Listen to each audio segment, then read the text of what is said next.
Haji Halim sedang menunjukkan begini cara sayang kepada ibu.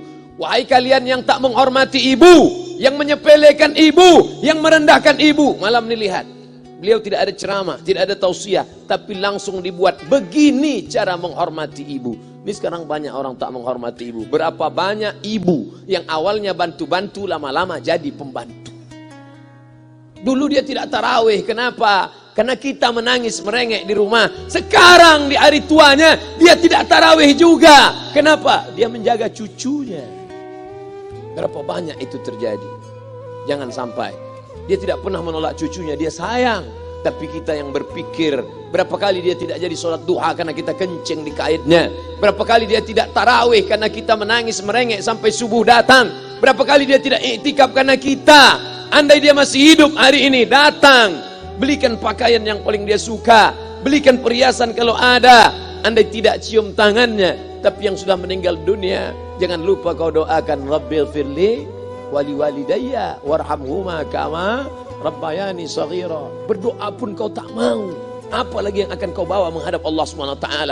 Meregang nyawa dia melahirkan engkau. 9 bulan 10 hari kau menumpang di perutnya. 2 tahun kau menyusu, melahirkan, menetes darahnya dalam badanmu. Andai kau gendong dia dari Palembang, jangan sebut Palembang lah Pak Ustaz, dari Pekanbaru Riau, kau gendong dia sampai ke Makkah, kembali lagi, belum tentu dapat menebus satu teriakannya saat melahirkanmu. Lalu apa yang bisa kau lakukan? Datang seorang ibu pergi ke tempat servis HP. Nak, tolong anak lihatkan HP saya rusak kayaknya. Dia periksa, ini enggak rusak bu. Terus, memang anak ibu enggak nelpon. Kenapa kau tidak telepon? Datang dia ke rumah anaknya. Nak, ibu enggak ada uang mau buka puasa, bisa minjam 100.000. Apa kata si anak? Sebentar ya ma, aku tanya istriku dulu. Ini Ustaz dapat dari mana? Ada yang kirim WA grup. Jadikan ibumu seperti raja, maka rezekimu akan diberikan Allah seperti rezeki raja-raja. Bukan hadis, dapat dari grup WA. Ini ibu minta terus sholat tarawih, tapi sang anak sudah tidak bisa. Aku mau hentikan saja sholat tarawih ini, karena mau buat tenda ini tidak bisa. Tiangnya bambu, sudah bocor. Kita stop saja sholat tarawih bersama ini. Apa kata si ibu? Buatlah sholat tarawih terus, nanti Allah akan berikan engkau gedung yang besar. Dengan gedung besar itu kau akan tetap sholat tarawih. Mana gedung besar itu? Inilah dia gedung besar. Langsung dikabulkan Allah Subhanahu wa taala. Karena setelah Allah langsung orang tua. Wa qadara rabbuka alla ta'budu illa iyyah. Allah sudah wajibkan engkau menyembah Allah. Setelah Allah, wa bil walidaini ihsana. Kedua orang tua. Jangan kau lawan ibumu. Kayak anak-anakku, jangan kau lawan ibumu. Karena kau lawan ibumu, kau tak pernah mencium kebahagiaan. Walaupun hartamu banyak, kau akan berenang dalam air mata penderitaan sampai kematian datang. Ada pezina hidup di dunia senang, ada pecandu narkoba hidup di dunia senang, tapi orang yang durhaka tetap dapat dosanya dibalas Allah di akhirat. Di dunia coba dapat. Ustaz, kalau di akhirat dapat, di dunia dapat, untuk apa lagi di dunia? Yang di dunia itu DP-nya. Nanti di akhirat akan kau dapatkan cashnya. Oleh sebab itu jangan main-main dengan ibu. Datang seorang laki-laki, ya Rasulullah, izinkan aku mati syahid. Karena orang yang mati syahid itu tidak akan merasakan sakratul maut illa kal qars, seperti cubitan pada tangan. Izinkan aku mati syahid, karena kalau aku mati syahid tidak akan ada azab kubur. Izinkan aku mati syahid, karena kalau aku mati syahid tidak akan ada hisab, langsung masuk surga. Nabi bertanya, alaka min ummin, ibumu masih hidup? Ibumu ada di rumah? Ya. Ilzam rijlaiha fathammal jannah, urus tapak kakinya, akan kau dapati surga di sana. Tak perlu kau mati syahid, tapak kakinya kau urus, kau dapati surga di sana. Kalau tapak kakinya kau urus dapat surga, apalagi kau urus kepalanya, apalagi kau urus badannya. Pulang dari sini urus ibumu, mandikan dia, belikan pakaian yang baik, cari makanan kesukaannya. Kalau dia sudah meninggal, maka kau datang ke sana, langsung dapat tisu. Bapak Ibu yang dimuliakan Allah Subhanahu wa taala. Ini Ustadz suaranya menggelegar nih, marah apa? Enggak, saya tak marah. Terus dikasih Haji Halim buka nasi kuning tadi, makanya suara menggelegar. Dimasukkan Pak Kapolda daging sama ayam 3. Masya Allah, ini kari Palembang nih Pak Ustaz. Mantap, menggelegar suara kita di rumah. Bapak Ibu yang dimuliakan Allah Subhanahu wa taala, datang seorang laki-laki, kata Nabi sallallahu alaihi wasallam, nanti akan ada laki-laki yang datang kemari minta doanya, doanya kabul. Sahabat heran, kami yang hidup sama Nabi, kami yang perang sama Nabi, kami yang jihad sama Nabi, kenapa mesti minta doa dia? Dia tidak pernah ketemu Nabi. Pokoknya nanti kalau dia datang, minta doa sama dia. Setelah Nabi SAW meninggal, barulah dia datang. Orang itu bernama Uwais Al-Qarni. Kenapa doanya makbul? Dia merawat ibunya. Kalau ibumu kau rawat, doamu dikabulkan Allah Subhanahu wa taala. Apa yang kita lihat malam ini adalah buah bakti kepada seorang ibu. Ya Rasulullah, man ahaqqun nas bi husni sahabati? Siapa yang paling layak mendapatkan baktiku? Ummuka. Siapa lagi? Ummuka. Siapa lagi? Ummuka. Ibumu, ibumu, ibumu. Summa man? Siapa lagi? Abuka. Kami, Ustadz, Jenderal Bintang 5, alim ulama, kami hanya dapat 1, sedangkan kalian ibu dapat 3. Ibumu, ibumu, ibumu. Kenapa ibu dapat 3? Karena ibu bisa melakukan 3. Ibu mengandung, ibu melahirkan, ibu menyusukan. Kalau bapak mau dapat 3, coba yang 3 ini. Pulang dari sini, pergi ke tempat jual kelapa muda, beli 1. Jangan dibelah, ikat di perut 9 bulan 10 hari. Kalau mau merasakan melahirkan, pulang dari sini, pergi ke tempat jual mangga. Telan bulat-bulat, keluarkan bulat-bulat.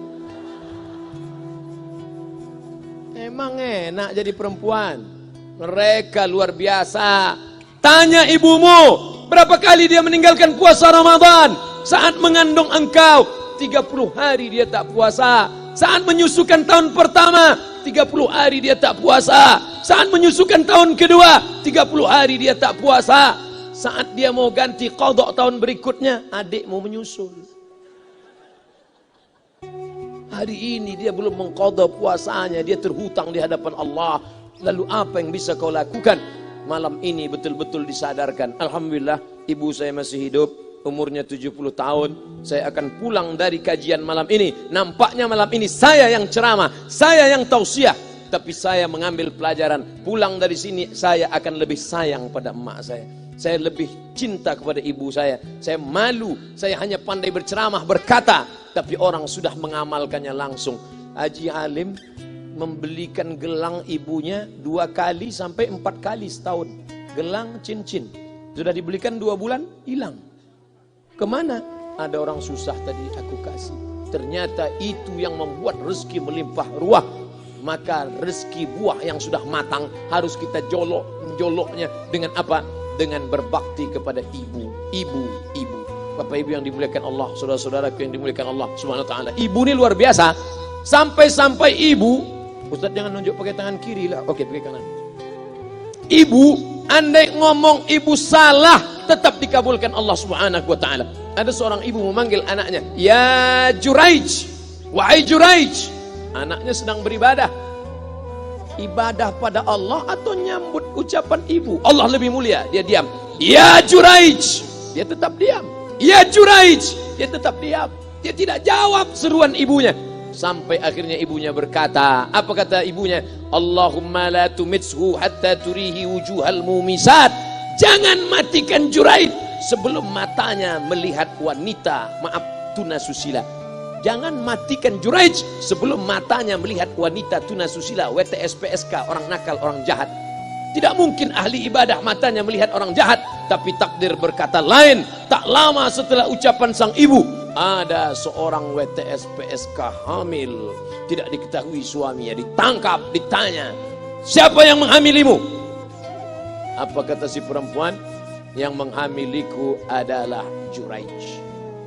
Sampai Juraij ketika difitnah, perempuan wanita susila itu ditanya, "Siapa yang menghamilimu?" Ternyata dia berkata, "Juraij." Akhirnya mereka menangkap Juraij. "Juraij, ternyata engkau selama ini pura-pura saja menjadi pelaku ibadah. Engkau ternyata sudah menghamili perempuan ini." Mereka menghancurkan tempat ibadah Juraij. Tapi kemudian Juraij sabar. Dia katakan, "Nanti tunggu anak itu lahir, kalian baru tahu." Setelah tak lama anak itu pun lahir. Dan mereka bertanya, Mereka bertanya kepada anak kecil yang belum bisa bicara, "Ya gulam, wahai anak kecil, man abuka? Who is your father?" Siapa bapakmu? Hai anak kecil, siapa bapakmu? Juraij menusuk pusar anak itu dengan telunjuknya. Dia mau tunjukkan kepada orang ramai bahwa dia tidak salah, dia tidak pezina, dia tidak melakukan perbuatan dosa. "Ya gulam, hai anak kecil, man abuka? Siapa bapakmu?" Apa kata anak kecil itu? Cowboy. Ko sapi, boy penjaga sapi, pengembala sapi. Bapakku pengembala sapi. Barulah orang Yahudi tahu ternyata ra'il ghanam yang menghamili PSK perempuan jahat tadi adalah penggembala sapi. Lalu kenapa fitnah itu terjadi? Allah mengabulkan doa si ibu sebelum Juraij mati. Matanya pernah melihat wanita tuna susila. Oleh sebab itu ibu jangan sampai kalau marah sama anak memanggil anak dengan kata-kata yang tak baik. Setan, hantu. Kalaupun marah panggil dia, calon wali kota. Sini sebentar. Kalau marah betul, calon gubernur. Sini sebentar. Doa ibu dikabulkan Allah Subhanahu wa taala. Saya setahun setiap bulan Februari ceramah di Kuala Lumpur seminggu. Kuala Lumpur, Selangor, Sarawak, Kuching, kemudian Malaka, Ipoh, Negeri Sembilan.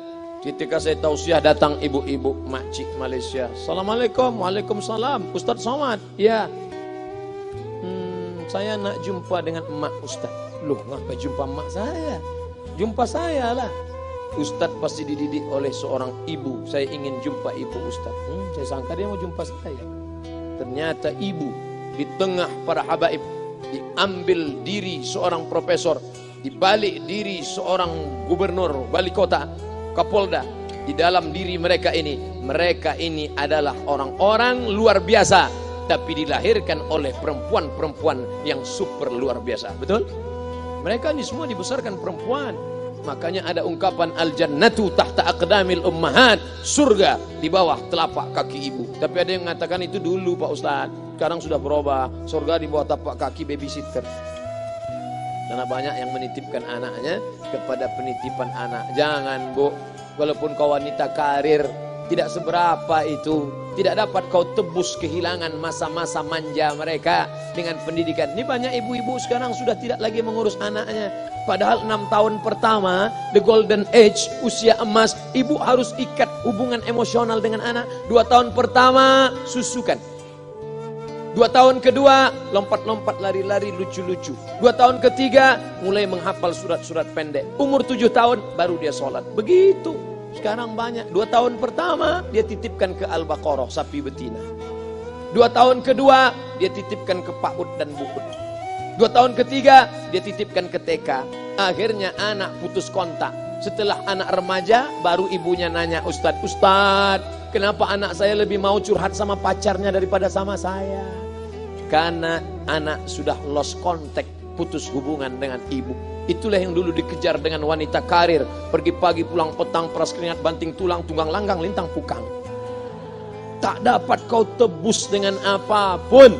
Oleh sebab itu, kalau kau sayang kepada mereka, besarkan mereka. Nanti setelah dia SMP, kau tetap bisa berkarir, tetap bisa apapun. Tapi usia emas ini tetap jaga mereka. Di balik anak-anak yang luar biasa, ada ibu yang luar biasa. Di mana letak ibu luar biasa itu? Inilah dia, ibu-ibu semua insya Allah. Amin.